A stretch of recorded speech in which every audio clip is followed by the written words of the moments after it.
आक्रांता भूरि भारेण भूमि दृप्त नृपव्याज दैत्यानीक्षतायुतैः आक्रांता भूरि भारेण ब्रह्माणं शरणं ययौ। परीक्षित,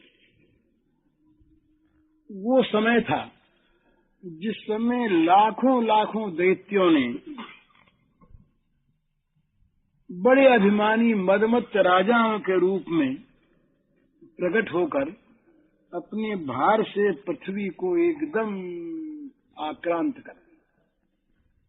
पृथ्वी कहती है, आगे कहेगी कि मुझको और बोझ नहीं लगता, मुझको तो ये जो विषयी जीव हैं, पापी जीव, ये जब आकर के मेरे पर रहने लगते हैं तो मैं दब जाती हूँ, घबरा जाती हूँ। मेरे पर आदमी कितने ही रहें, कितना ही बोझ रहे, मुझे बोझ नहीं लगता। पर ये भारी भार तो ये भूमि दैत्याज दैत्यानीक्षतायुत ही हजारों लाखों लाखों हजार लाख हजारों लाख दैत्यों ने जब पृथ्वी में दृप्त घमंड में भरे हुए राजाओं के रूप में प्रकट होकर जन्म लेकर और पृथ्वी को अत्यंत दबा दिया, तब पृथ्वी बड़ी दुखी हो गई। अब क्या करे पृथ्वी बेचारी। पृथ्वी ने दुखी होकर और सोचा कि अब तो शरण में जहाँ कौन बचावे, तो सृष्टि का उत्पादन करने वाले ब्रह्मा जी से संबंध रहता है। जितने दैत्यों को वरदान देने वाले ब्रह्मा जी होते हैं, तो ब्रह्मा जी के पास, ब्रह्मा जी की शरण में ये गई। तो कैसे गई? तो लोग कहते हैं, बोले मैं आपकी गाय हूँ। गाय जो है करुणा की मूर्ति है, गाय का स्वरूप है, ये करुणा की मूर्ति है। तो गौर भूत्वाश्रुमुखी छिन्ना क्रंदंती करुणम विभोः उपस्थितांतिके तस्मै व्यसनम स्वमवूथित। गाय का रूप धारण किया पृथ्वी में। तो गाय भी कैसी? बड़ी दुबली पतली गाय, शरीर अत्यंत कृश हो गया और आंखों से आंसुओं की धारा बह रही गाय की। चारों तरफ कसाई कसाई, जो हो गाय को मारने को तैयार, पृथ्वी पर पाप बढ़ाने को तैयार। तो गाय जो है बेचारी बड़ी दुबली पतली गाय बनी और रोने लगी, करुण स्वर से रंभाने लगी। गाय जब विपत्ति में पड़ती है तो ऐसी करुण स्वर में रोती है, ऐसी आवाज निकलती है कि सुनने वाले भी द्रवित हो जाते हैं। तो गाय बेचारी दुबली पतली गाय, आंखों से आंसुओं की धारा बह रही और अत्यंत खिन्ना और क्रंदंती रंभा रही रोती हुई गाय वो ब्रह्मा जी के पास पहुंची। ब्रह्मा जी ने कहा, भाई क्यों आई, पहचान लिया, क्या बात है? तो उसने अपनी कहानी सुनाई। बोले महाराज, ये दशा मेरी हो गई। ब्रह्मा तदुपधार्याथ स्वदैव तथा सह जगाम तृणयन स्थिरम क्षीरपयोनिधे। ब्रह्मा जी ने कहा, भाई ये एक क्रम है, देवी भावी क्रम आया है। ब्रह्मा जी के पास जाते हैं शिकायत लेकर, ब्रह्मा जी ले जाते हैं शंकर जी के पास और शंकर जी लेकर विष्णु भगवान के पास पहुंचते हैं। तब जाकर के मामला तय होता है, उपाय वो बताते हैं। तो सीधे नहीं जाते, एक प्रोसेस जाने का ये है कि पहले ब्रह्मा के पास जाएं, ब्रह्मा से विष्णु जी के पास, ये शंकर जी के पास। तो जब ये ब्रह्मा जी के पास गाय पहुंची तो बड़ी सहानुभूति के साथ, धीरज के साथ ब्रह्मा जी ने सब बात सुनी। दुखी की बात सुन लेना ये भी बहुत बड़ा एक अच्छा स्वभाव है। दुखी की बात लोग नहीं सुनना चाहते, औरों की बात तो सुन लेते हैं, पर दुखी की बात सुनने में का अवसर नहीं मिलता लोगों को। तो ब्रह्मा जी ने बड़ी दुखिया गाय पृथ्वी मैया, तो इसकी बात सुनी बड़ी सहानुभूति के साथ, पूछ पूछ करके। फिर बोले कि अब एक काम करो, देवताओं को साथ ले चले शंकर जी के पास। तो शंकर जी के पास गए देवताओं को लेकर के। फिर कहा जब तुम तो आगे हो जाओ गाय से, और शंकर जी और हम ये सब देवता अब चलते हैं क्षीर पयोनिधि, क्षीर सागर के तट पर जाकर के भगवान को पुकारेंगे। तो गैया के साथ गैया को, पृथ्वी को साथ लेकर के शंकर जी और देवताओं के साथ ब्रह्मा जी क्षीर सागर के तट पर गए। तत्र गत्वा जगन्नाथम देवदेवम वशाखपम पुरुषम पुरुष सूक्तेन उपतस्थे समाहितः। भगवान देवदेव हैं, देवताओं के भी देवता हैं, देवताओं के भी आराध्य हैं, और वे अपने भक्तों की सारी कामना पूर्ण करने वाले हैं, सारे क्लेशों का हरण करने वाले हैं। जगन्नाथ हैं, जगत के एकमात्र वे स्वामी हैं। तो क्षीर सागर के तट पर गए, जा करके उन्होंने पुरुष सूक्त के द्वारा सर्वांतर्यामी सर्वतोचक्षु भगवान जो हैं उनकी स्तुति की। और समाहितः, स्तुति करते करते ब्रह्मा जी की समाधि लग गई। स्तुति करते करते ब्रह्मा जी की समाधि लग गई। समाधि लगी, एक चित्त हो गया, भगवान के साथ चित्त उनका जुड़ गया। इतने में सुना उन्होंने कि आकाश में से एक आवाज आ रही, गिरम समाधौ गगने समीरिताम निशम्य वेदाश्च दिशानुवाच गाम पौरुषी में सुनुता मरा पुनर विधीयता मस्तमाचर। कहा भाई, समाधि अवस्था में आकाशवाणी हुई कि देवताओं, हमने भगवान की बात सुनी है। आकाशवाणी कहती है कि हमने भगवान की बात सुनी है, और अब तुम लोगों को मैं सुना रही हूं, तुम लोग भी मेरे द्वारा इसको सुन लो, फिर वैसा ही करो। लेकिन जो कुछ मैं कह रही हूं वैसा करना जल्दी से जल्दी, माचरम देर न करना इसमें। पुरय पुंसाधतो धराज्वरो भवद्विरंशैर यदुषूपजन्यताम स यावदुरिव्या भरमीश्वरेश्वर स्वकाल शक्त्या क्षतिस्तरेद भूमि।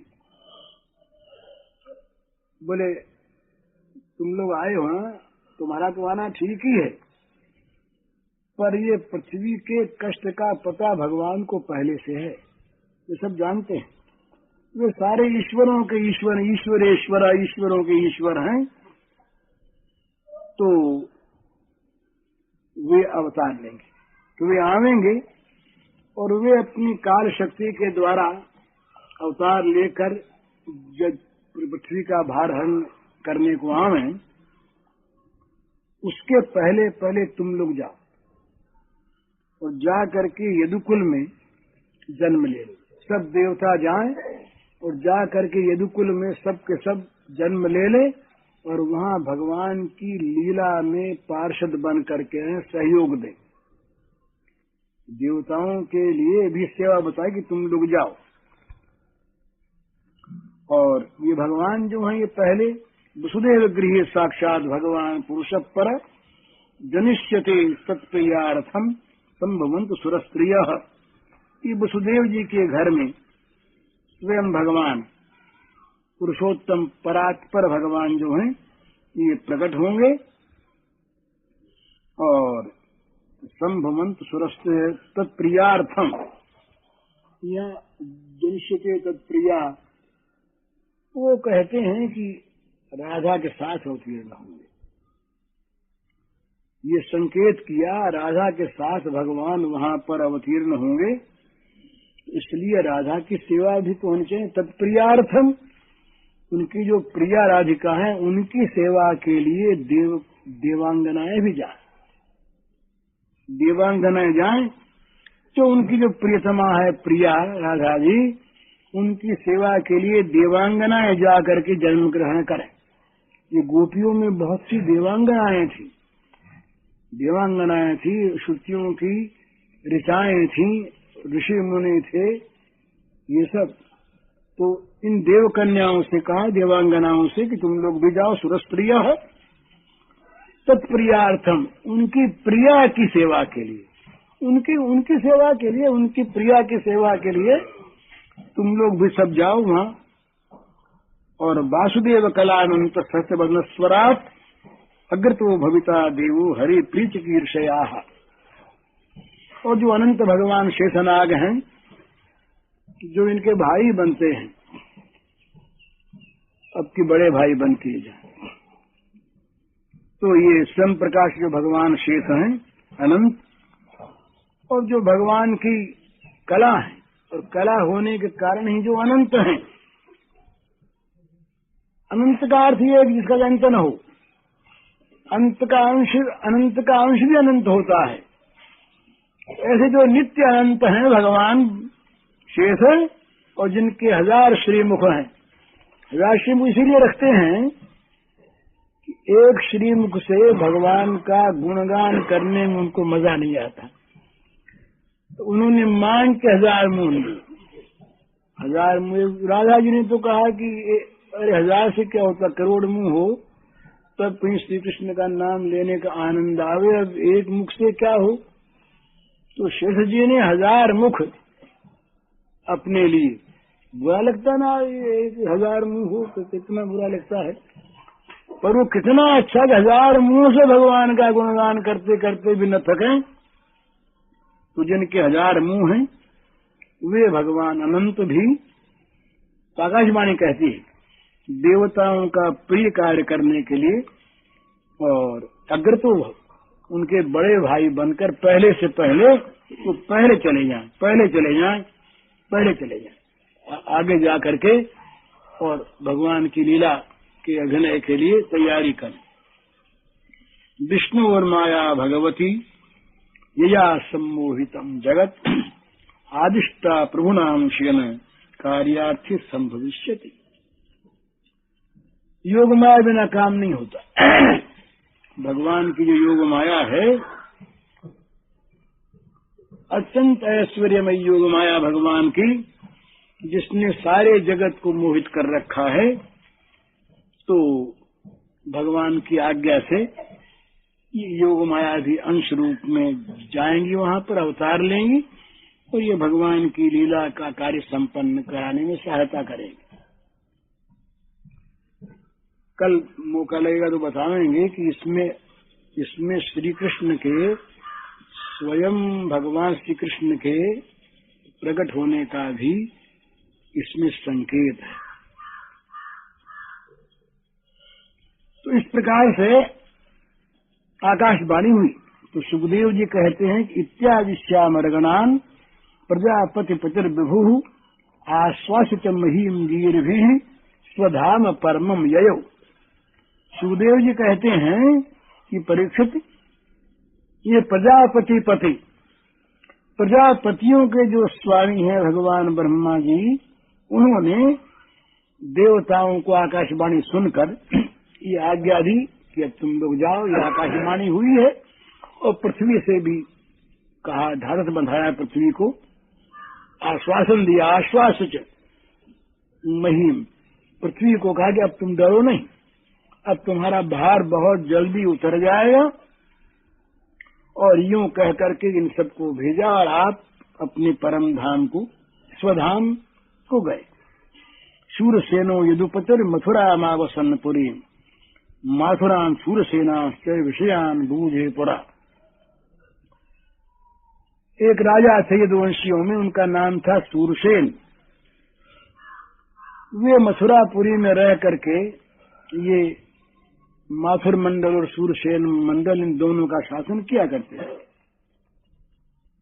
उसी समय से राजधानी ततप्सा भूत सर्व यादव भूभुजा, उसी समय से मथुरा ही सारे यदुवंशियों की, राजाओं की राजधानी हो गई थी।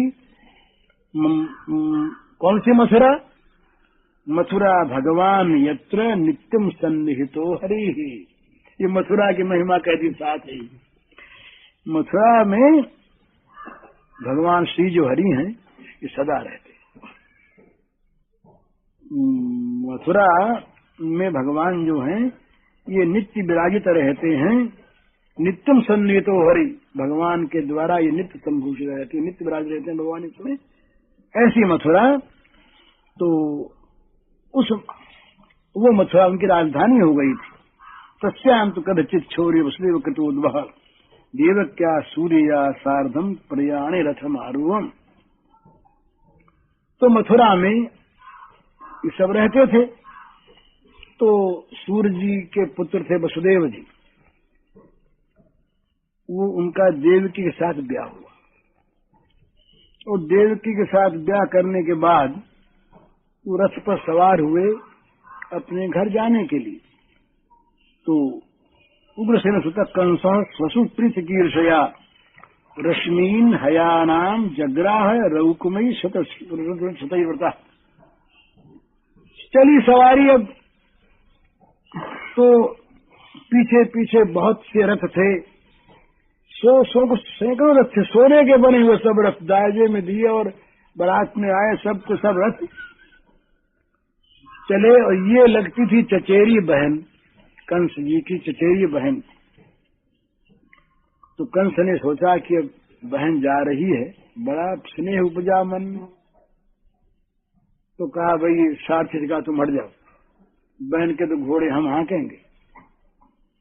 तो हटा दिया सारथी को रथ से, तो स्वयं घोड़ों के लगाम हाथ में लेकर रथ हाँकने के लिए कंस बैठ गया, इसलिए कि बहन बड़ी राजी होगी कि देखो भाई हाँक रहा है।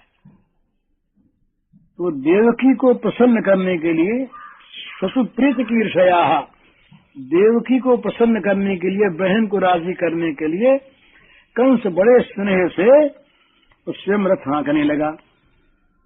तो देवकी के जो पिता थे देवक, उनका बड़ा स्नेह था अपनी पुत्री पर, बड़ा दहेज दिया था।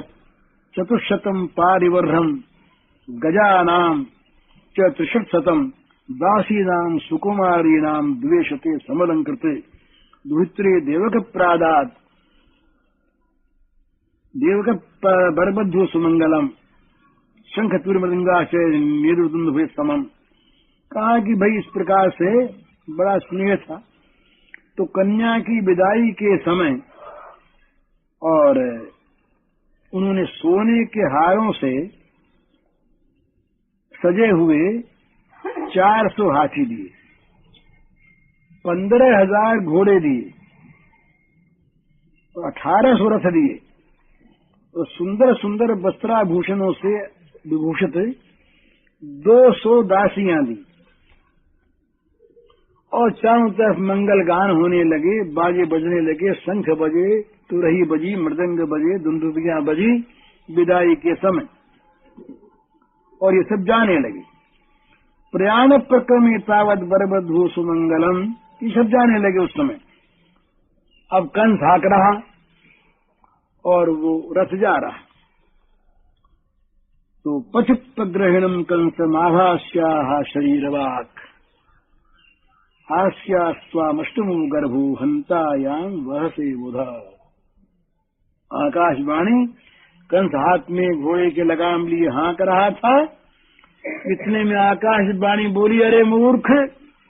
आकाशवाणी हुई, अरे मूर्ख, तू जिसको रथ में बैठा के लिए जा रहा है उसका 8वें गर्भ का संतान तुझे मार देगा। अब महाराज कहाँ तो बड़ा स्नेह था मन में, बहन को रथ से बैठा के हाँक रहा था। तो कहते हैं कि जो विषयी लोग होते हैं, इनका स्नेह उनके स्वार्थ में बाधा नहीं आती तभी तक रहता है, क्योंकि इनका सारा स्नेह जो है वो स्वार्थमय होता है। यहाँ बड़ाई मिलती है ना कि देखो कंस कैसा महात्मा है, कितना प्रेमी है कि अपनी बहन का रथ हाँक रहा है।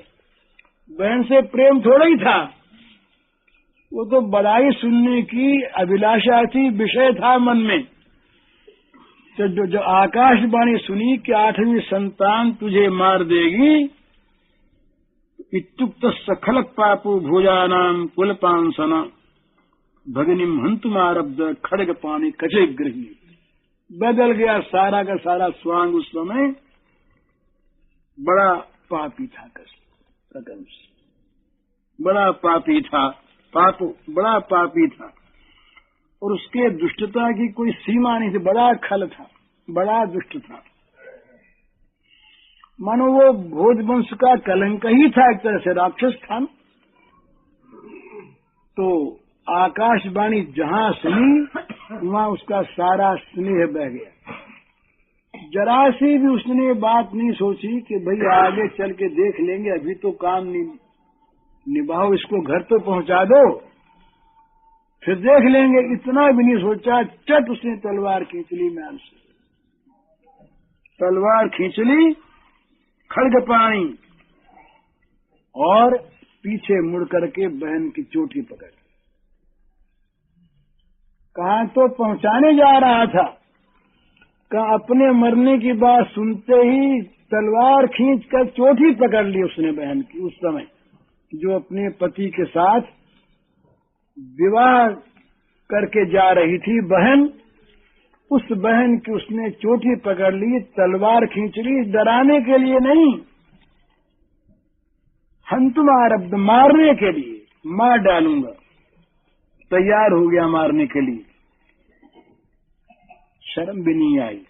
तम जुगुप्सित कर्माणाम निशंसम निरपत्रपम, बड़ा निर्लज्ज, सभ्यता भी नहीं सामने उसके जरा सी आई कि भाई अभी तो न मारो, अकेले में फिर मार देंगे इस समय तो। पर वो तो आवेश आ गया उसको, जहां स्वार्थ में उसको बाधा आती दिखाई दी कि कंस का मन उछट गया। कंस ने कहा राम राम राम, इसको तो एक मिनट भी जीवित नहीं रखना है, अभी मार डालना। चोटी पकड़ ली, और इतना क्रूर और इतना निर्लज्ज हो गया। माने जो बहुत पाप करता है ना, जो काम करता है उसके करते करते शंका निकल जाती है।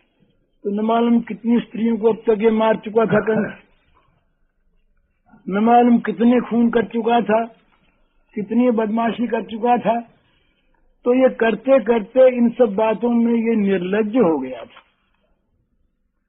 जब तक पाप करते शर्म आती है तब तक कुछ बचता है आदमी पाप से, पर जब खुलकर पाप करता है तब तो वो पापमय बन जाता है। तो ये खुलकर पाप करने वाला महापापी रहा कंस दुष्ट, तो निर्लज्ज हो गया। तो इसने जब मारने की तैयारी की, वसुदेव जी कांप गए। वसुदेव जी थे बुद्धिमान।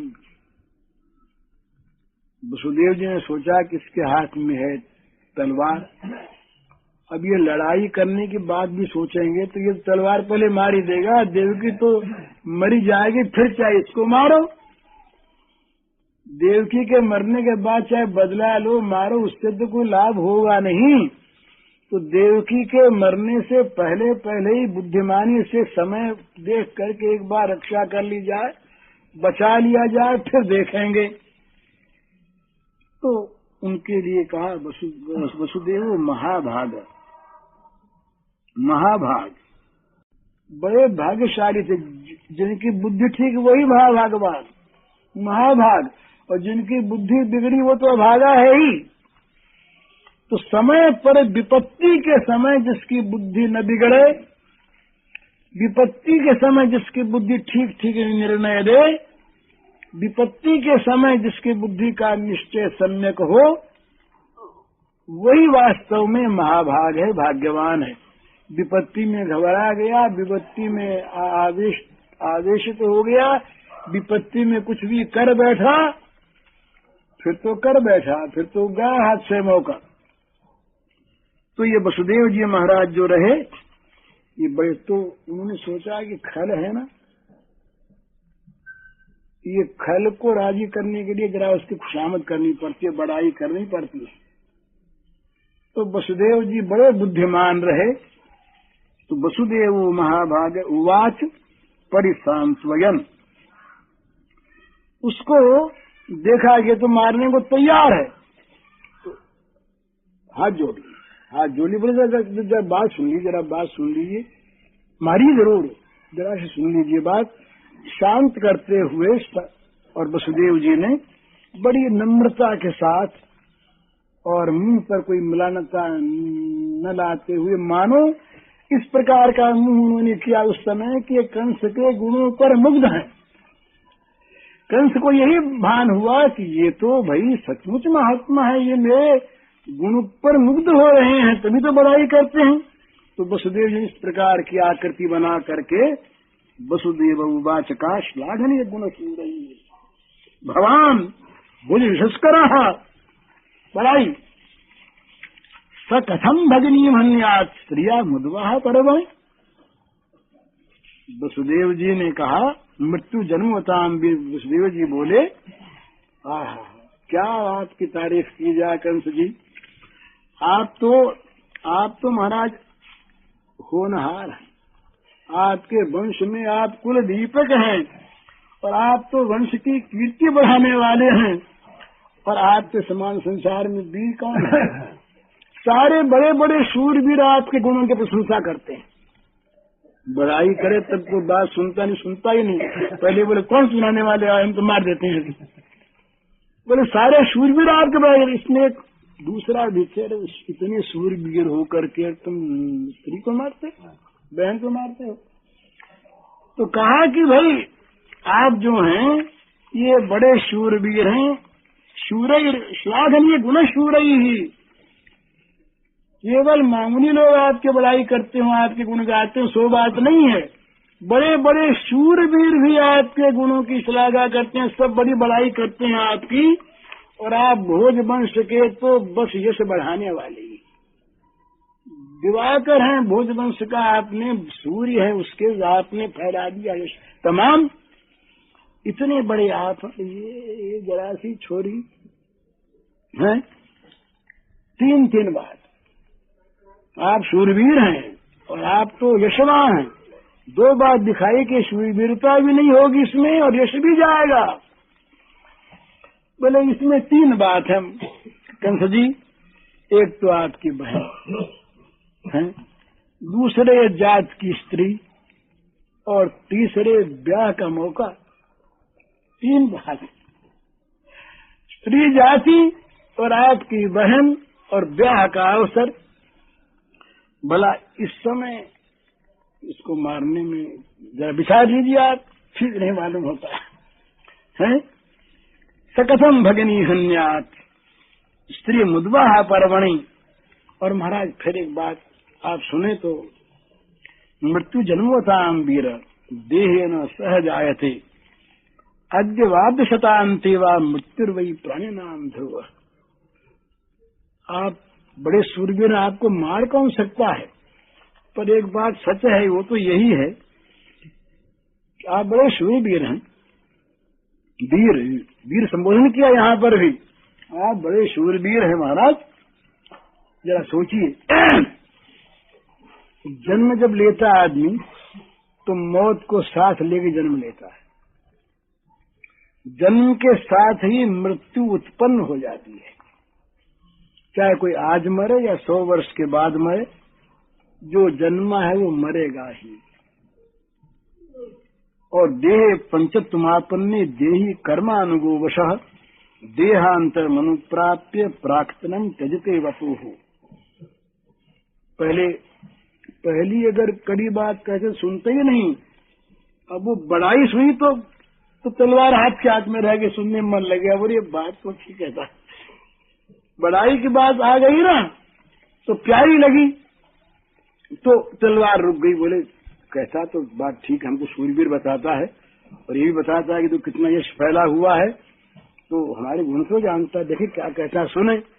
तब ये वसुदेव जी ने धीरे धीरे कहना शुरू किया कि महाराज ये जब मौत आती है, शरीर का अंत होता है, तो जीव अपने कर्म के अनुसार दूसरे शरीर को ग्रहण कर करके पहले को छोड़ देता है। तो ये कुछ जानकर नहीं करता, विवश होता है।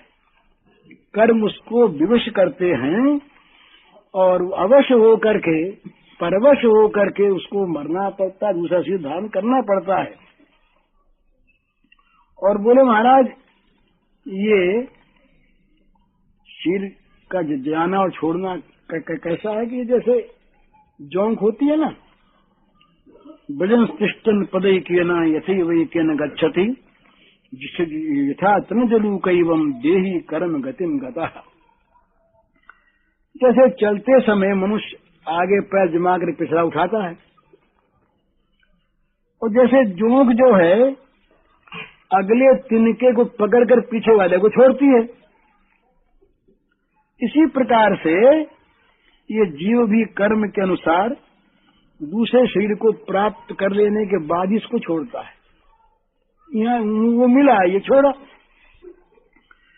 तो स्वप्ने यथा पश्यति देह मीदृशम मनोरथे नाभि निविष्ट चेतसः दृष्टसुताभ्याम मनसानुचिंत्यन प्रपद्यते तत्किमपि यपस्मृति। जैसे कोई आदमी जागृत अवस्था में राजा के ऐश्वर्य को देखकर अथवा इंद्रादि देवताओं के ऐश्वर्य की बात सुनकर और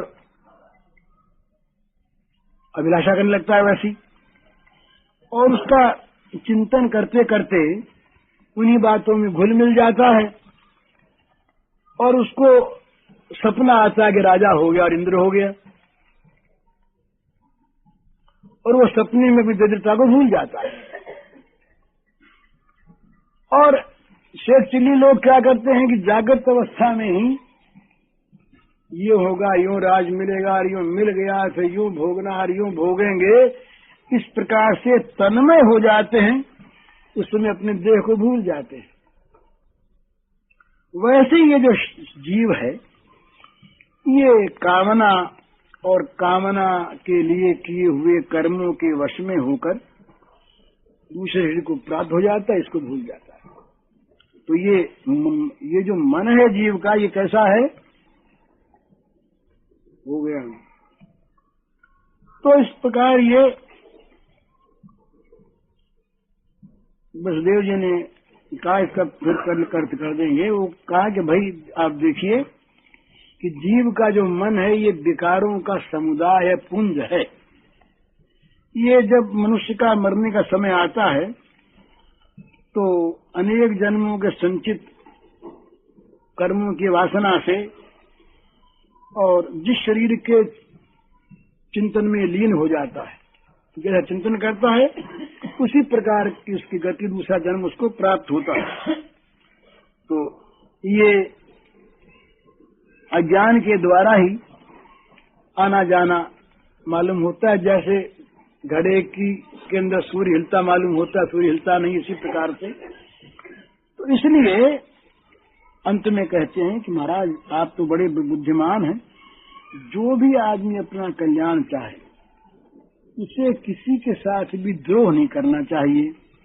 तस्मान कस्यचित् द्रोह माचरित सतथा विरह, द्रोह नहीं करना चाहिए, क्योंकि इस जीवन में तो शत्रु से भय रहेगा, जिससे बैर होगा उससे डर रहा, कहीं मार न दे, कहीं मार, यही भय आया कंस को। और जीवन के बाद फिर परलोक में भय रहेगा। तो बुद्धिमान इसमें ही है। तो फिर ये आपकी छोटी बहन है, और ये महाराज बड़ी दीन है, इस समय कोई प्रतिकार कर नहीं सकती। आप उसका सिर काट लें अभी तो बेचारी रोने के सिवा क्या करेगी, बड़ी दीना है। ऐशा तवानुजा बाला कृपना पुत्री को उपमा, और आपकी बेटी के समान है। पुत्री को उपमा आपकी बेटी के समान है, और अभी तो महाराज इसके ब्याह के कंकण वंकण में सब बंधे हुए हैं। तो ऐसी अवस्था में आप दीन वत्सल हैं, आप तो दीनों पर दया करने वाले हैं। तो दीन वत्सल पुरुष जो आप जैसे हैं वे इस बेचारी दीना को मार देंगे, ये उचित नहीं। इस प्रकार कह करके भी अभी तो ये मानेगा नहीं, अभी तो वचन देंगे तब मानेगा। हरि ओम तत्। श्री गोविंदम प्रपद्येहम दीनानुग्रह कारकम वंदे मुकुंदमरविंद दलायताक्षम इंदेन्दु शङ्खदशनं शिशुगोपदेशम् इन्द्रादिदेवगणवन्दितपादपीठम् वृन्दावनालयमहं वसुदेवसूनुम् नवजलधरवर्णं चम्पकोद्भासिकरणम् विकसितनलिनाशयं विस्फुरन् मन्दहास्यम्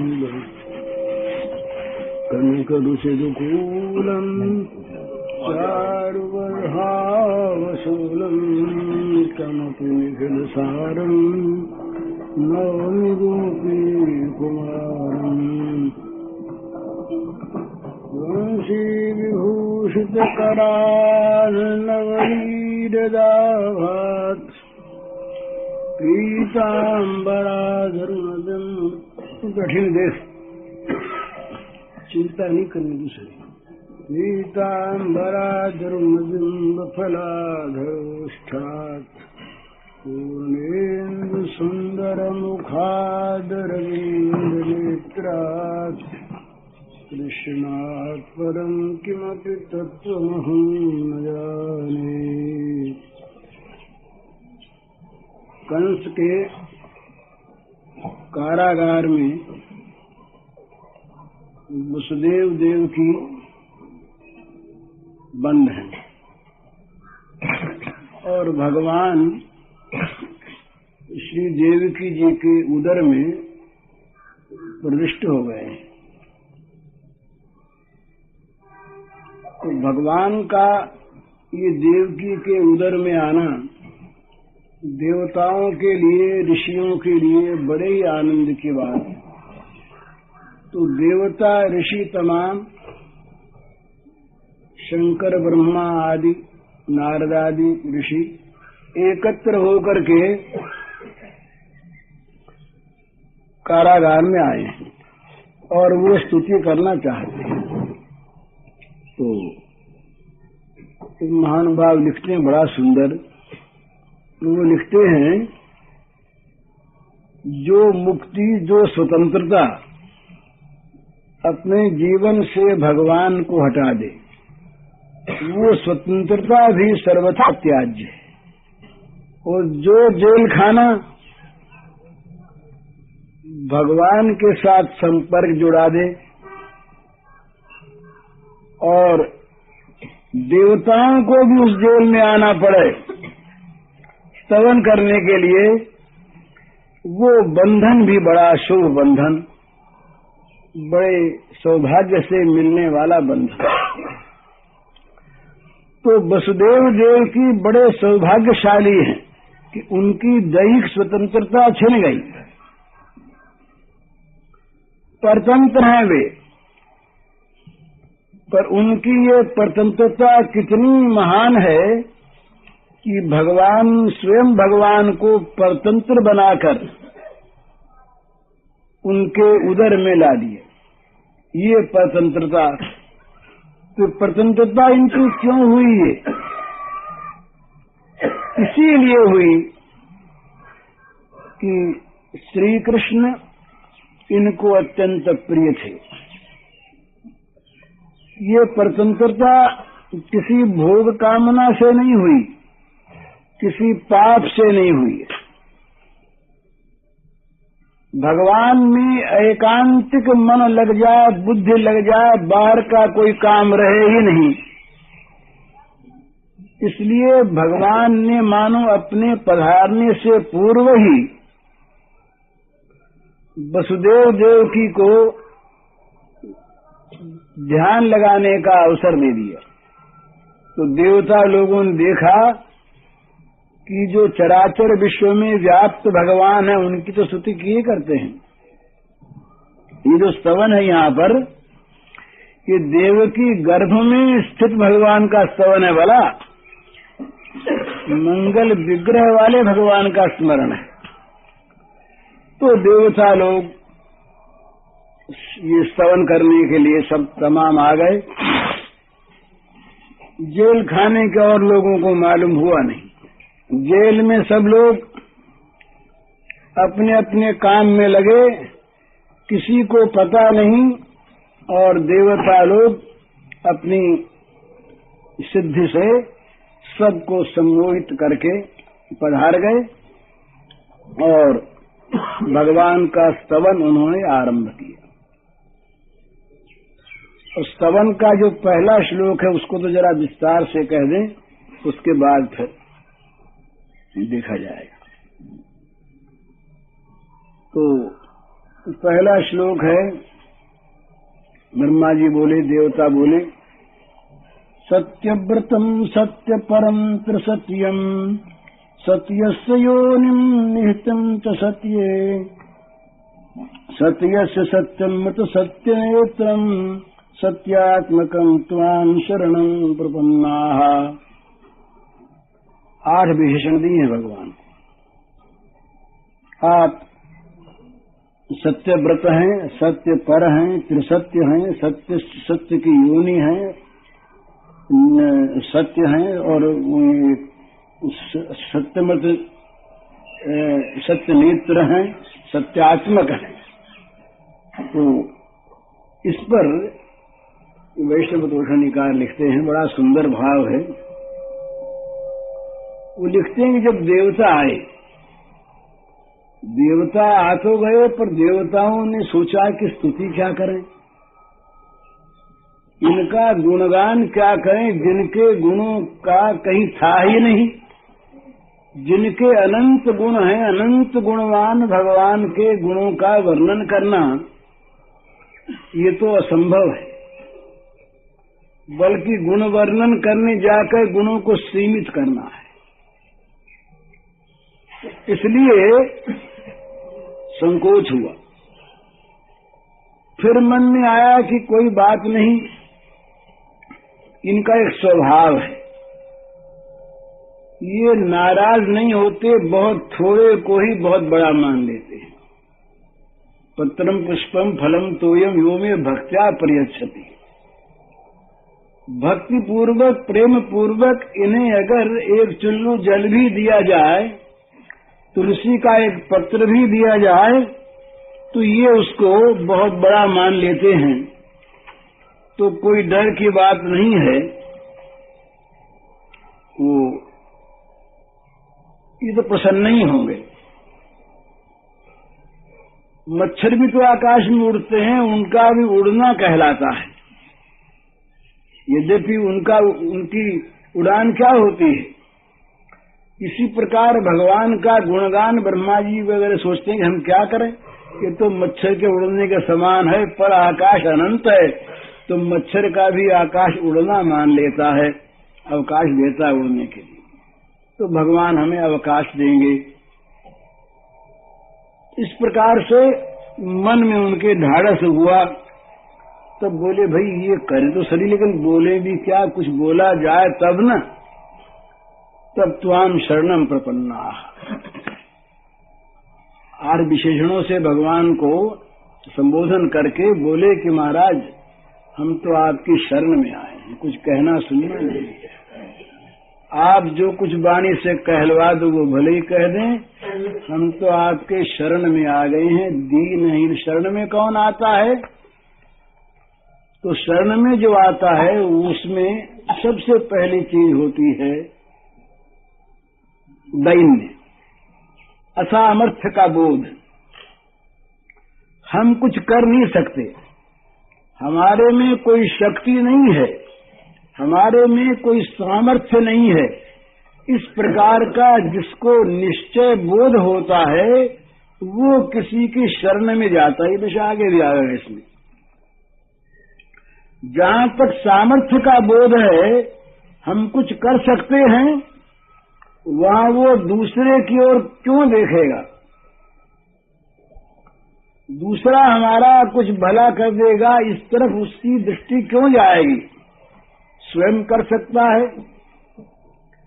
तो किसी की शरण होना उसी के लिए संभव है कि जिसको अपने असामर्थ्य का, अपने अशक्तपने का पूरा बोध हो, और जिसकी शरण होना चाहता है उसके सामर्थ्य और सौहार्द में विश्वास हो। एक आदमी समर्थ तो है, पर समर्थ है अपने में, उसमें अगर हमारे प्रति सौहार्द नहीं है तो उसके सामर्थ्य से हम क्या आशा करें? भय है उसके पास सब कुछ, पर वो देगा क्यों? और एक आदमी सुहृद भी है, पर जिसकी सामर्थ्य नहीं है, वो हमारे साथ सहानुभूति करके रो भले ही ले, पर कुछ दे नहीं सकता। तो भगवान के सौहार्द में और भगवान की शक्ति में जिसका विश्वास हो और अपनी सब प्रकार की असमर्थता का, अशक्ति का जिसको बोध हो, आर विशेषणों से भगवान को संबोधन करके बोले कि महाराज हम तो आपकी शरण में आए हैं, कुछ कहना सुनना नहीं, आप जो कुछ वाणी से कहलवा दो वो भले ही कह दें, हम तो आपके शरण में आ गए हैं। दीनहीन शरण में कौन आता है? तो शरण में जो आता है उसमें सबसे पहली चीज होती है दैन्य, असामर्थ्य का बोध। हम कुछ कर नहीं सकते, हमारे में कोई शक्ति नहीं है, हमारे में कोई सामर्थ्य नहीं है। इस प्रकार का जिसको निश्चय बोध होता है वो किसी की शरण में जाता है। विषय आगे भी आएगा इसमें।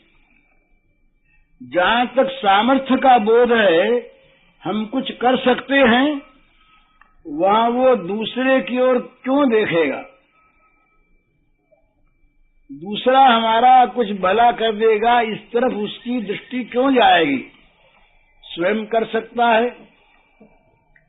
तो किसी की शरण होना उसी के लिए संभव है कि जिसको अपने असामर्थ्य का, अपने अशक्तपने का पूरा बोध हो और जिसकी शरण होना चाहता है उसके सामर्थ्य और सौहार्द में विश्वास हो। एक आदमी समर्थ तो है, पर समर्थ है अपने में, उसमें अगर हमारे प्रति सौहार्द नहीं है तो उसके सामर्थ्य से हम क्या आशा करें? भय है उसके पास सब कुछ, पर वो देगा क्यों? और एक आदमी सुहृद भी है, पर जिसकी सामर्थ्य नहीं है, वो हमारे साथ सहानुभूति करके रो भले ही ले, पर कुछ दे नहीं सकता। तो भगवान के सौहार्द में और भगवान की शक्ति में जिसका विश्वास हो और अपनी सब प्रकार की असमर्थता का, अशक्ति का जिसको बोध हो, वो शरणागत होता है। तो देवताओं को इस समय ये बोध हो गया कि हम सर्वथा असमर्थ हैं और ये भगवान सर्वथा समर्थ है, और समर्थ ही नहीं है, सुहृद है। अब ये सौहार्द को लेकर ही सारा मामला, सारी स्तुति शुरू होती है। सत्यव्रतम। ब्रह्मा जी ने सोचा अपने मन में, ब्रह्मा जी ने मन में सोचा कि भगवान जो हैं ये सत्यव्रत हैं। हम लोग गए थे क्षीर सागर पर प्रार्थना करने, साथ लेकर के पृथ्वी को। वहां पर भगवान सामने दिखे भी नहीं और सामने साक्षात बोले भी नहीं।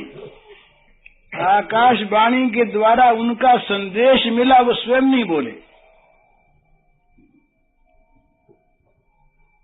तो उन्होंने ये कहलवाया कि भाई हम आवेंगे, मर्जी उनकी, सर्वशक्तिमान है, स्वतंत्र हैं, जब इच्छा हो तब आवे, ना आवे। स्वयं थोड़ी कहा था कि आवेंगे, किसी के द्वारा कहलवाया, आकाशवाणी से एक आकाश में ध्वनि हुई। पर भगवान जो हैं वो अपनी कहलाई हुई बात को सत्य करने के लिए तुरंत आ गए। सत्य संकल्प, सत्य व्रत। ब्रह्मा जी के मन में सबसे पहली ये बात उदय हुई कि देखो ना कैसे सत्य संकल्प है, कैसे सत्य व्रत है। जरा सा इशारा किया था आवेंगे, स्वयं भगवान आवेंगे। उनको मालूम है, आकाशवाणी ने कहा उनको मालूम है वे आवेंगे। तो इसको सत्य करने के लिए स्वयं भगवान और देवकी के गर्भ में आ गए। ये सत्य संकल्प है। तो भगवान से पहले बोले सत्यव्रतम, महाराज आप सत्यव्रती हैं, आप सत्यव्रती, सत्य संकल्प हैं। उसके बाद साथ ही ब्रह्मा जी तो सब कुछ जानते हैं ना, तो ब्रह्मा जी के मन में एक चीज और आई। वो आई ये कि ये सत्यव्रत जो है ना, तो इन्होंने बार बार कहा है अवतार शरीर में भी और यूं भी कि जो हमारा हो जाता है, सकदेव प्रपन्नाय तवास्मित याचते, अभिम सर्वभूत, इसमें दूसरा पाठ, अभयम सर्वदा तस्मै ददामि तद्व्रतम मम। जो एक बार भी मेरे शरण हो जाए, कह दे मैं आपका, जो कह दे मैं आपका, उसको सदा के लिए अभय कर देना, निर्भय पद दे देना, ये मेरा व्रत है, सत्य व्रतम। तो अब ब्रह्मा जी ने सोचा कि अब तो काम बन ही गया, ये सत्य व्रत है ही, और इनका कहा हुआ है कि जो एक बार ये कह दे कि मैं तुम्हारा हूं, उसको अभय कर देते हैं। तो हम तो इनके हैं ही, तो हमारा काम हो गया, बन गया काम। तो अब बोले ये साथ है, ये बोले कि सत्य परम, सत्य परम। तो बोले भाई ये शरणागत होना चाहिए, ठीक ना, शरणागत हो जो होगा उसके लिए व्रत है भगवान का। तो शरणागत कौन है?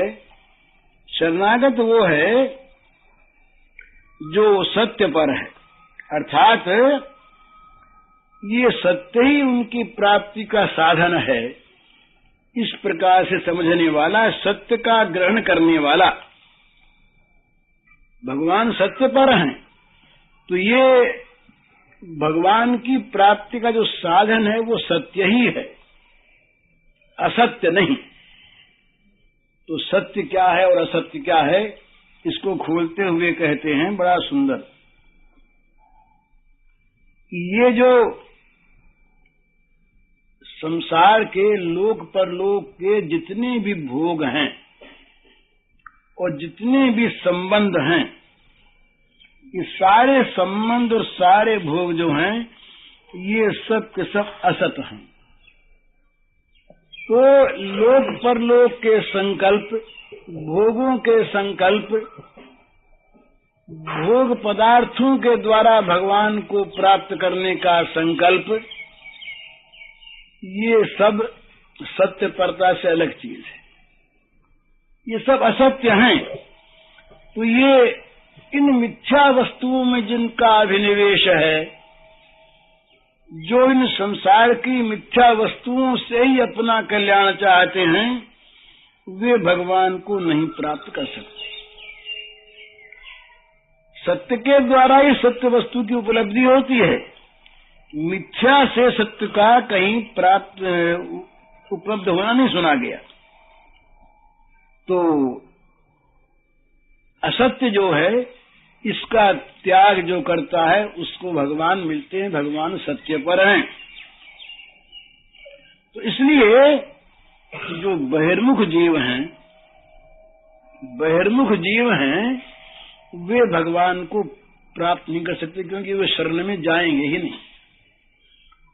उनका इस सत्य पर विश्वास ही नहीं होगा। वे तो इस सत्य के समीप पहुंचने जाकर के भी और असत्य का ही संपादन कराना चाहेंगे सत्य के द्वारा। ये भगवान से भोगों को मांगना, ये सत्य के द्वारा असत्य का संपादन करवाने की चेष्टा करना है। असत्य है और वो त्रिकाल सत्य अभी आवेगा त्रिसत्यम। तो भगवान जो त्रिकाल सत्य हैं उनसे और भोगों को मांगना ये बड़ा भारी मोह है, असत्य का आचरण है।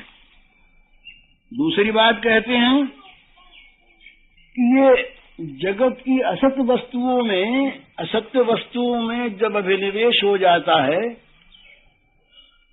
तो बुद्धि इतनी विकृत हो जाती है कि भगवान की सत्यता में भी संदेह करने लगता हुआ, और वो समझता है कि ये भगवान तो जो आने जाने वाले भगवान हैं, बोले ये बहुत ऊंचे अपने को विज्ञान संपन्न मानने वाले लोग भी ऐसा मान लेते हैं।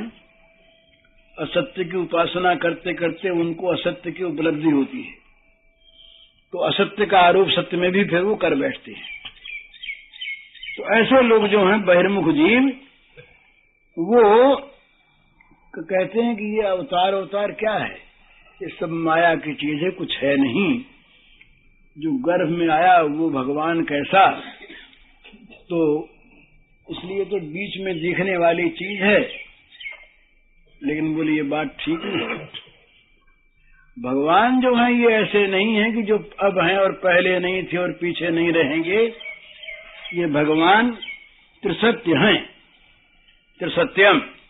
भगवान सत्य व्रत हैं, सत्य संकल्प हैं। भगवान की प्राप्ति सत्य के सेवन से होती है। सत्य के सेवन करने वाले को भगवान मिलते हैं, क्योंकि भगवान त्रिसत्य हैं।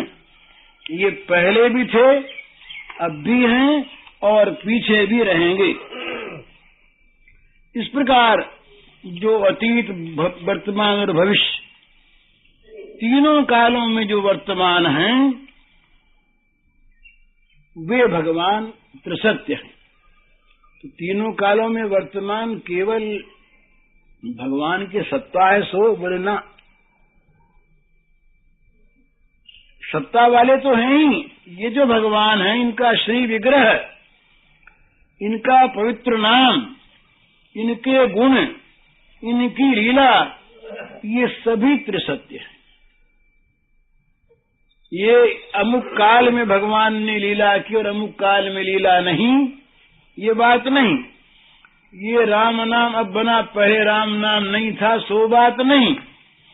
भगवान का श्री विग्रह, भगवान का मंगलमय नाम, भगवान के मंगलमय गुण, भगवान की मंगलमयी लीलाएं, ये सभी सत्य हैं। लेकिन हम जो देखते हैं वो चीज ऐसी नहीं है। मनुष्य ये जिन वस्तुओं का आश्रय करता है वो त्रिकाल सत्य नहीं, वो सदा थी नहीं और सदा रहेगी नहीं। इसलिए उनके शरण होने वाला त्रिकाल सत्य वस्तु को कैसे पाएगा? भाई पुत्र आज है कल नहीं रहेगा, मकान आज है कल नहीं रहेगा, शरीर आज है कल नहीं रहेगा। तो जो इन वस्तुओं का आश्रय करते हैं, लोकों का, वस्तुओं का, पदार्थों का, प्राणियों का, ये सत्य वस्तु का आश्रय नहीं है, क्योंकि ये त्रिकाल सत्य नहीं है। इसीलिए ये मनुष्य बार बार जो है जन्म मृत्यु के चक्कर में पड़ता है। तो ब्रह्मा जी कहते हैं कि महाराज हम आपके शरण हैं, हमको तो आप ऐसी बुद्धि दीजिए कि जिसमें हम इस त्रिसत्य से कभी वंचित न हों। ये जो तीनों कालों में रहने वाला जो सत्य पदार्थ है ये हमको निरंतर प्राप्त है। बोले तुम ये क्यों मांगते हो? बोले इसलिए मांगते हैं कि हम देखते हैं कि ये माया को लेकर के जो ममता होती है, इस ममता का नाम बहिर्मुखता है। माने भगवान में लग जाने वाली वृत्ति जो है ये तो इसका नाम अंतर्मुख वृत्ति, और भगवान को छोड़कर बाहर लगने वाली जो वृत्ति है इसका नाम है बहिर्मुख वृत्ति। तो जिसका जीवन बाहर लगा है, अर्थात जो संसार के प्राणी पदार्थों में ये घर है, मकान है, जमीन है, लड़के हैं, बच्चे हैं, पुत्र है, स्त्री है, ये यश है, कीर्ति है, मान है, स्वास्थ्य है, जीवन है, परलोक के सुख हैं, स्वर्ग के सुसुख हैं, अच्छी योनियां हैं इत्यादि। इन सब में जो मन लगा रहता है ये जीव की बहिर्मुखता है। इसीलिए लगा रहता है कि भगवान के त्रिसत्यपन का उन्हें ज्ञान नहीं। वे भगवान को भी ऐसी चीज मानते हैं कि जैसी चीज ये संसार की है। इसलिए बहिर्मुख जीव जो है वो भगवान का अनादर करते हैं। और भगवान ने भी कहा जानन्ति मां मूढ़ा मानुषीम तनुमाश्रितम परम भाव जानन्तुम। वो नहीं जानते मेरे भाव को, इसलिए ऐसा करते हैं। तो ब्रह्मादि देवता जो हैं ये लोग कहते हैं कि हमने भगवान की दया से, उनकी कृपा से ये समझ लिया है कि भगवान का श्री लीला विग्रह, भगवान का धाम, भगवान का नाम, भगवान के पार्षद ये कोई भी पांच भौतिक नहीं, क्योंकि पांच भौतिक वस्तु जो है वो नित्य नहीं होती और ये है त्रिसत्य। तो इसलिए ये सत्य वस्तु जो हैं यही हैं। तो इसलिए इन्हीं के चरणों में आत्मसमर्पण करना उचित है।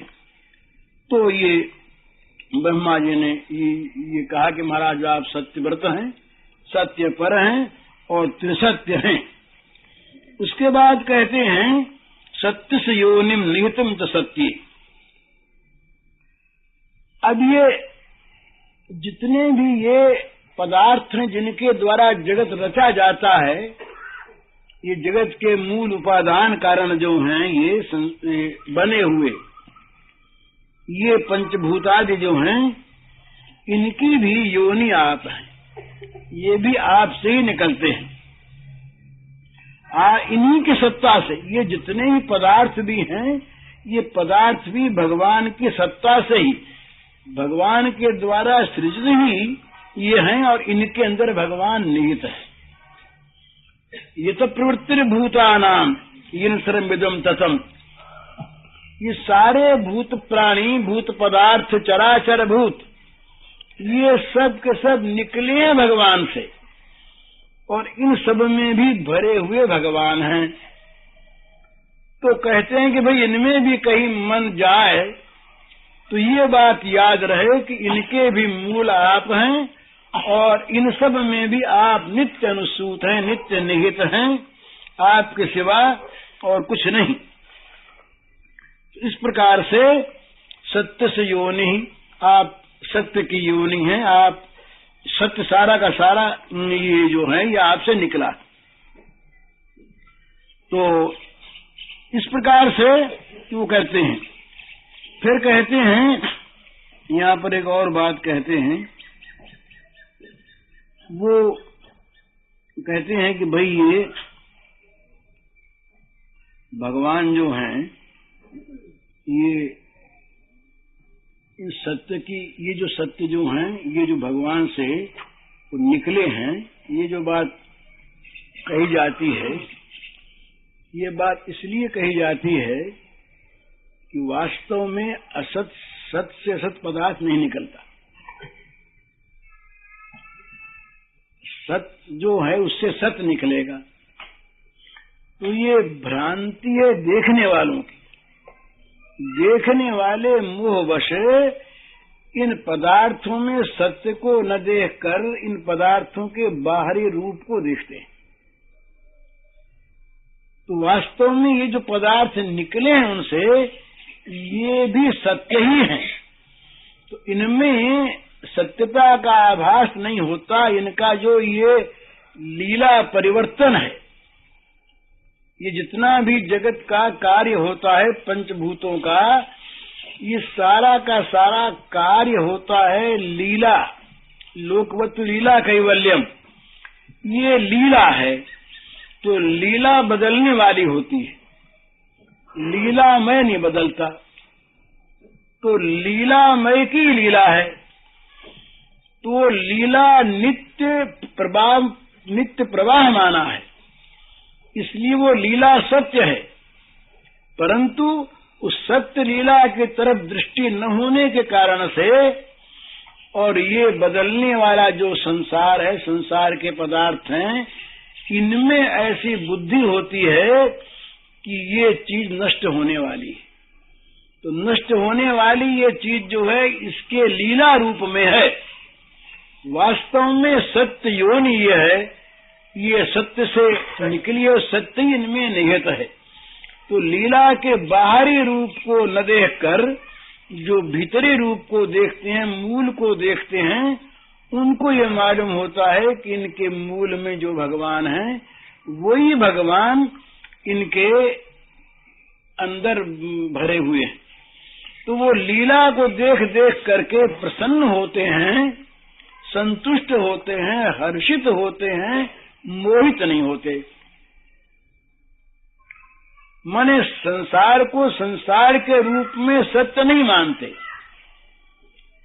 जन्म मृत्यु के रूप में सत्य नहीं मानते।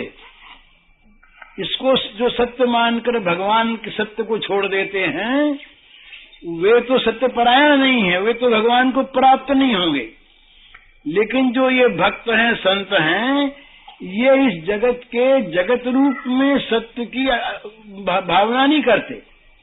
ये तो लीला है, आज एक पर्दा बदला, कल दूसरा बदला, आज मृत्यु का रूप आया, कल जन्म का रूप आया, ये वन का रूप आया, शहर का रूप आया। इस प्रकार से ये बदलते हैं।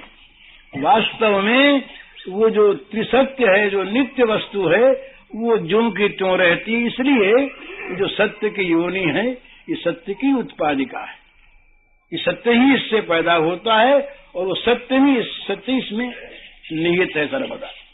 ये तो प्रवृत्ति भूता नाम सर्मिदम ततम।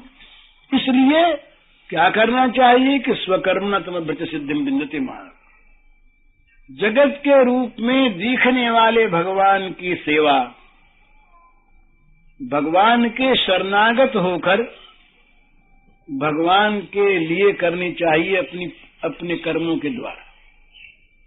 तो फिर ये भोग नहीं होगा। ये जो संसार के पदार्थों का भोग होता है ये और चीज, और सेवा होती है ये और चीज। घर भगवान का, घर के आदमी सब भगवान के, सब पदार्थ भगवान के, हम सेवक। इनमें भगवान, ये भगवान से निकले, इनमें भगवान भरे। इस प्रकार से भगवान सत्य की योनि है और भगवान के जो हैं इसमें निहित हैं। फिर कहते हैं कि ये सत्य से सत्यम ऋतु सत्य नेत्रम। तो ये भगवान कहते हैं कि ये कहते हैं कि ऋतु सत्य नेत्रम का अर्थ क्या है और ये सत्य क्या है। तो कहते हैं ये जो देवकी के गर्भ में जो आए हुए भगवान हैं ये भगवान सर्वथा सत्य है। यहाँ पर ये भेद बताता है कि इसको खोलेंगे इस स्तुति में ही कि भगवान का जो ये श्री विग्रह है ये शुद्ध सत्वमय है, ये बात आगे आवेगी। तो ये जो भी शरीर बना होता है पंचभूतों से, और जिस शरीर में ये अस्थि मज्जा मेद मांस रक्त इत्यादि ये पांच भौतिक होते हैं, और जो कर्म बस आता है वो देह असत है, वो सत्य नहीं है। तो देवकी के गर्भ में जो भगवान हैं वे आनंद मात्र करबाहु शिरोरुगात्रम है। वो जो दिव्य चिन्मय आनंद है, दिव्य चिन्मय आनंद जो नित्य है, सत्य है, वो सच्चिदानंद घन रूप जो परमानंद है, वही परमानंद यहाँ पर हाथ कान नाक मन बुद्धि इंद्रियां ये सब बना हुआ है। और वो भी ये गर्भ में निर्मित हुआ है सो नहीं, सत्य है ना। तो गर्भ में नहीं बना, ये पहले भी था, अब भी है, इसके बाद भी रहेगा। और ये किसी चीज से बना है सो नहीं, ये स्वेच्छामय नृत्य, ये नित्य है। माने एक समझने की चीज है कि भगवान के लिए ऐसा आता है कि ये भाई देवकी के गर्भ में आए, तो वैकुंठ से आए या गोलोक से आए तो वो स्थान खाली हो गया होगा, क्योंकि एक आदमी दो जगह रह नहीं सकता। एक बात, और आए तो कैसे आ गए? इतना बड़ा हाथ पैर वाला कोई पेट में पहले आता नहीं, पेट में बनता है, और जो बनता है उसके लिए कुछ सामग्री चाहिए, तो शुक्र शोणित को लेकर के वो बनता है, और वही चीजें उसमें अस्थि मेद मज्जा मांस इत्यादि नाड़ियां और हड्डियां बन जाती हैं, और उसके बाद वो बढ़ता है और फिर नष्ट हो जाता है। ये है पांच भौतिक देह जो असत देह है। तो भगवान कहते हैं कि जो देवकी गर्भ में आए हुए भगवान हैं ये असत नहीं हैं, ये सत्य हैं, सत हैं। इनमें किसी प्रकार की आई हुई सत्ता नहीं है। ये अभी निर्मित हुई वो चीज पहले नहीं थी, सो बात नहीं है। ये तो यहाँ पर ये देवकी के गर्भ में आए हुए भगवान का स्तवन कर रहे हैं ना, लीला विग्रह का। तो लीला विग्रह के लिए संकेत कर रहे हैं कि जो लीला विग्रह है भगवान का, ये सच्चिदानंद घन विग्रह है। इसमें जो भी चीजें हैं वो चीजें इनसे भिन्न नहीं हैं। यही स्वयं इन चीजों के रूप में सदा से नित्य से ये हैं, और ये कहीं कहीं जहाँ इच्छा होती वहां प्रकट होते हैं, चाहे वो उदर के अंदर प्रकट हो जाएं, चाहे बाहर प्रकट हो जाएं। ये जो हैं ये नित्य सत्य हैं। तो ब्रह्मा जी जो हैं ये उनकी सत्यता का योग कीर्तन करने के बाद अब कहते हैं ऋत सत्य नेत्रम, ऋत और सत्य के ये प्रवर्तक हैं। तो ये हम लोग जो हैं संसार के जीव, ये तो जड़ वस्तु में मैं और मेरा अभिमान करते हुए और माया के मोह में पड़कर सदा सर्वदा असत वस्तु में अभिनिविष्ट रहते, सत्य का संधान नहीं पाते। तो भगवान कृपा करके लीला जब करते हैं तो ऐसे लोगों के लिए भी ये ऋत और सत्य का प्रवर्तन करके और इनको कृतार्थ करते हैं। तो श्रीधर स्वामी ने इसका अर्थ किया है ऋतम च सुंदरता वाणी सत्यम च समदर्शनम। सत्यवाणी का नाम है ऋत और समदर्शन का नाम है सत्य। तो भगवान जो हैं ये इनमें दोनों बातें हैं। भगवान ये सत्य भी हैं, ऋत भी हैं और समदर्शन भी हैं। तो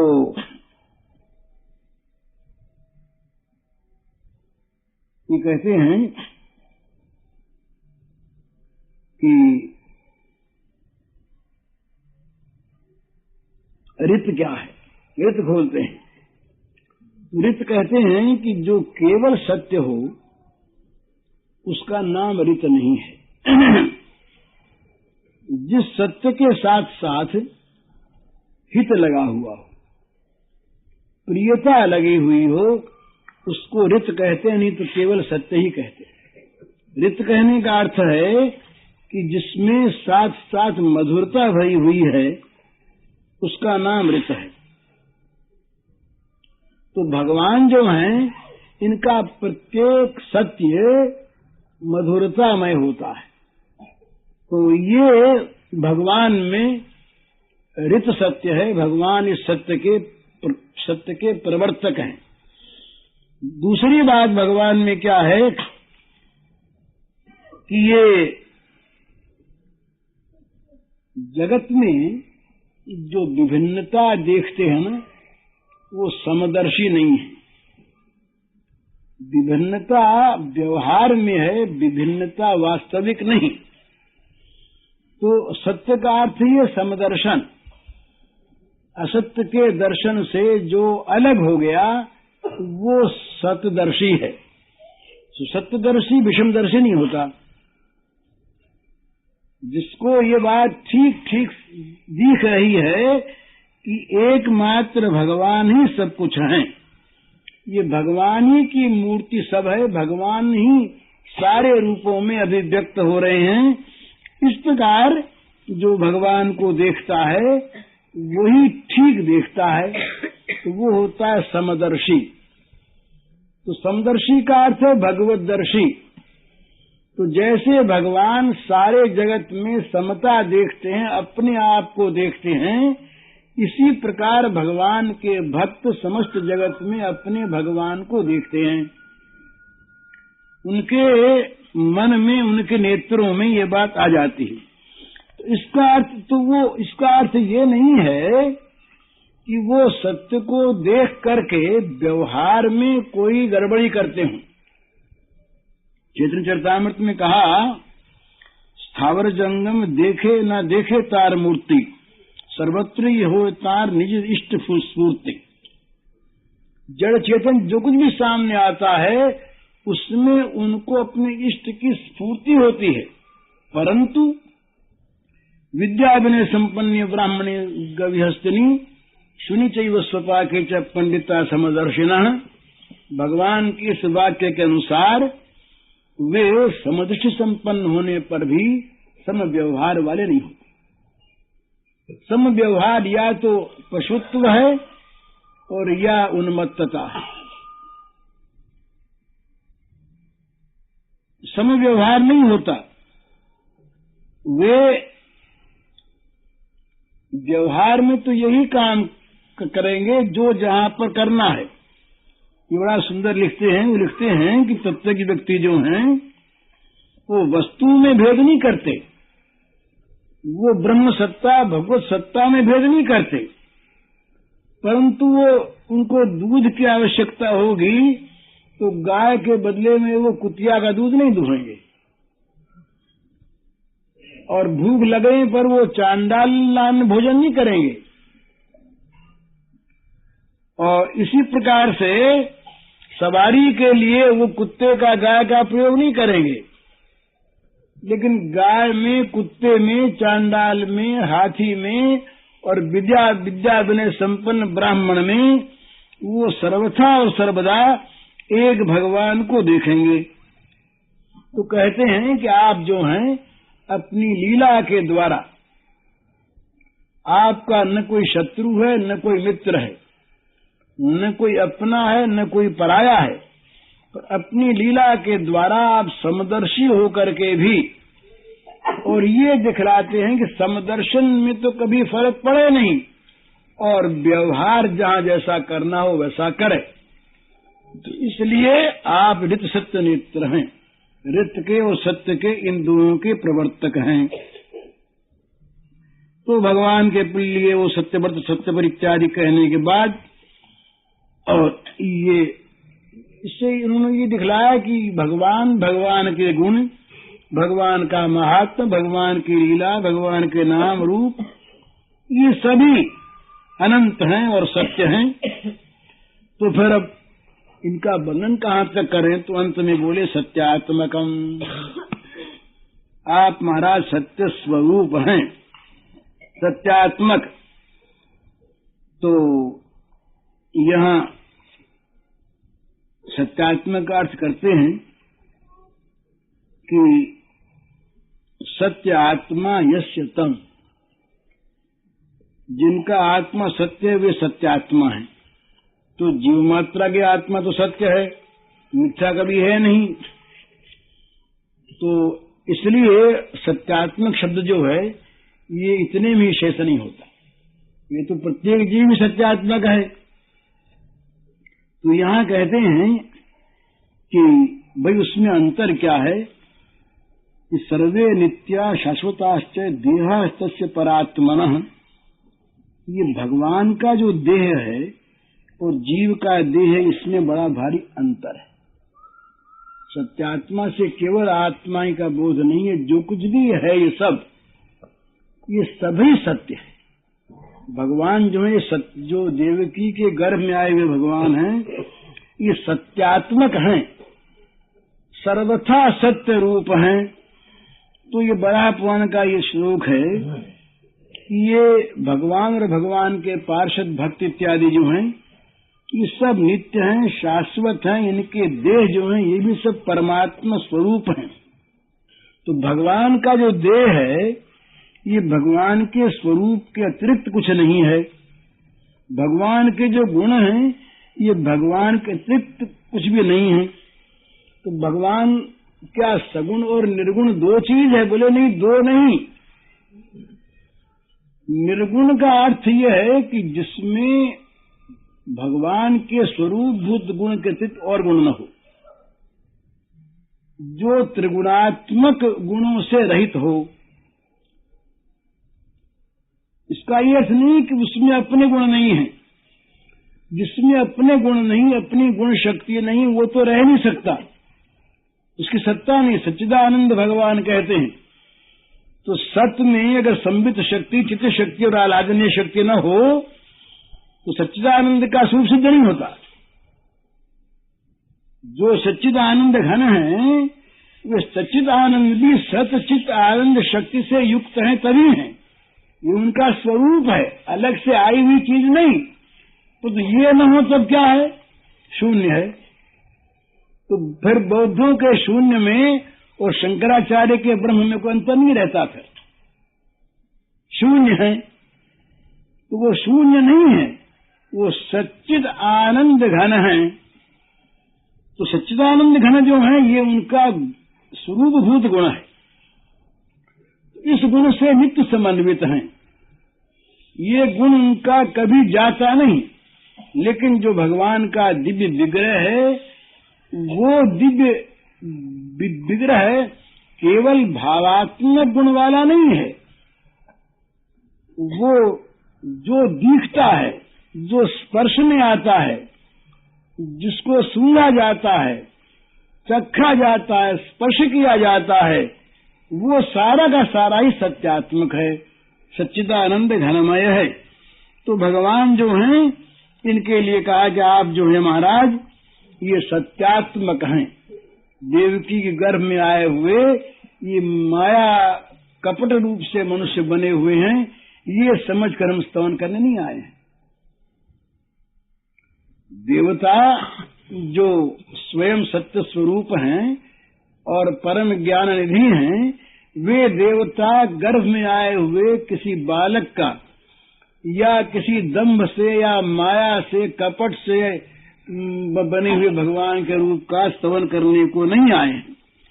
वो कहते हैं कि हम तो आपको सत्यात्मक देखते हैं, आप सत्य हैं और आप जो सत्य हैं इन सत्य का ही हम स्तवन कर रहे हैं। तो ये जो आप सत्यात्मक हैं, इन सत्यात्मक भगवान का हम स्तवन करते हैं और हम इनके शरणापन्न हो। तो सत्यात्मकम त्वाम शरणम प्रपन्नाः। हे भगवान आप सत्य विग्रह। ये सत्य विग्रह न हो उसका क्या विश्वास करें? आज शरण हो जाए, बोले कोई कपट से राजा बन के आ गया या कपट से कोई और चीज बन के आ गया, है तो नहीं, उसका स्तवन भी तो मिथ्या ही हुआ। वो देगा क्या? वो करेगा क्या? वो उसकी शरणागति क्या होगी उसकी? जो खुद जिसकी सत्ता नहीं वो शरण क्या देगा? तो सत्ता जो सत्यात्मक है, जिस श्री विग्रह के हम शरण में आए हैं वो श्री विग्रह सर्व स्वरूपभूत गुण संपन्न नित्य सत्य है। उसका प्रत्येक अवयव, प्रत्येक अंग, प्रत्येक उपांग, प्रत्येक लीला, प्रत्येक नाम, प्रत्येक गुण, ये सब का सब नित्य सत्य है। आप सत्य विग्रह हैं, कोई जागतिक वस्तु नहीं है। इसलिए बोले जीव जो है बड़ा अच्छा कर्म किया तो पहुंच गया स्वर्ग में, पर पुण्य क्षीण हुआ, वहां से आ गया,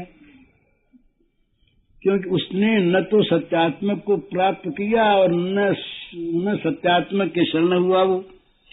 लेकिन भगवान कहते हैं कि जो मेरे पास आ गया, यद्गत्वा न निवर्तन्ते तद्धाम परमम्, मेरे धाम से नहीं लौटता इसका अर्थ है कि उसने सत्यात्मक को पा लिया। तो भगवान जो हैं ये सत्यात्मक हैं, ये समझ करके उनका भगवान का स्तवन किया इस रूप में ब्रह्मा जी ने कि हे भगवान, आप जो हैं ये प्रपंचातीत नित्य धाम में नित्य रहने वाले होते हुए ही भक्तों के लिए आप यहाँ अवतीर्ण हुए हैं, और कोई भी संसार में भी कोई आदमी अपने व्रत का भंग नहीं कर सकता। तो आपका तो ये आप सत्य व्रत हैं, इसलिए और अपने वचन को निभाने के लिए जो आपने पृथ्वी देवी को दिया था कि हम असुरों का नाश करने के लिए आएंगे, आप आए हैं। तो आप सत्यव्रत हैं, आप सत्य पर हैं, अर्थात सत्य ही आपकी प्राप्ति का साधन है। तो आप देवकी के गर्भ से अवतीर्ण होंगे। आप तो सत्य हैं, ऐसा नहीं कि आप अवतीर्ण होंगे इसके पहले आप नहीं थे, पीछे आप नहीं रहेंगे। और आप सत्य हैं। आपके पिता माता सखा प्रेयसियां, आपकी जो ये बाल पौगंड कैशोर अवस्था, ये सब भी सत्य है। इनमें कोई भी नवीन निर्मित विनाशी नहीं है। आप ये सारा का सारा सत्य, इस सत्य का ही आप सत्य दर्शन कराने के लिए जगत में अवतीर्ण हुए हैं। और जो सत्य पर हैं वही आप दर्शन कर सकेंगे। नहीं तो आपको देख करके भी, श्री विग्रह को देख करके भी असत ही मानते रहेंगे कि ये माइक है। तो आप नित्य निरंतर ये यहाँ अपने भक्तों को अपना सत्य दर्शन कराने के लिए आए हैं। तो हमारे पास कुछ है नहीं, हमारे पास तो अपना दैन्य है। हम आपके शरणागत हुए हैं। अब जो कुछ भी आप हमारे मुंह से कहलवाएं तो वो हम कह देंगे। ये इस श्लोक के इसका टीका का चौथा ही हिस्सा मैंने कहा है। बड़ा लंबी चौड़ी व्याख्या है, केवल बीच बीच से कही।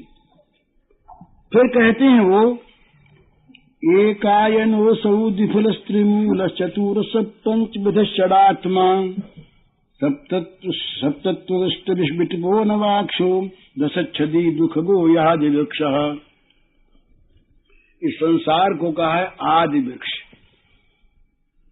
सत्य वृक्ष। आदि वृक्ष का अर्थ ये है कि ये अनादि है, ये कभी बना हो नया और कभी बिल्कुल नष्ट हो जाता हो, सो बात नहीं है।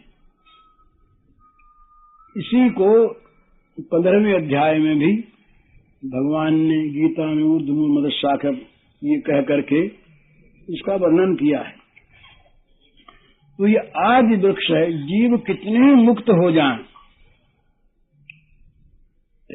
नए जीव न बनने पर भी ये आदि वृक्ष रहेगा ही। इतना अनंत है ये कि इसकी अनंतता की कोई संख्या नहीं है। क्यों संख्या नहीं है? ये वास्तव में ये भगवान की लीला का क्षेत्र है। ये जो इसके असली रूप को जानते हैं वो समझ जाते हैं कि ये लोकवत लीला कैवल्यम, ये भगवान की लीला का एक स्वरूप है। तो जैसे लीलामय नित्य है, उसी प्रकार ये लीला भी भगवान की नित्य है। ये सृजन संहार पालन, ये भगवान की लीला आज की नहीं और कभी रुकने वाली नहीं, बंद होने वाली नहीं, ये नित्य है। इसलिए आदि वृक्ष है, सनातन वृक्ष है।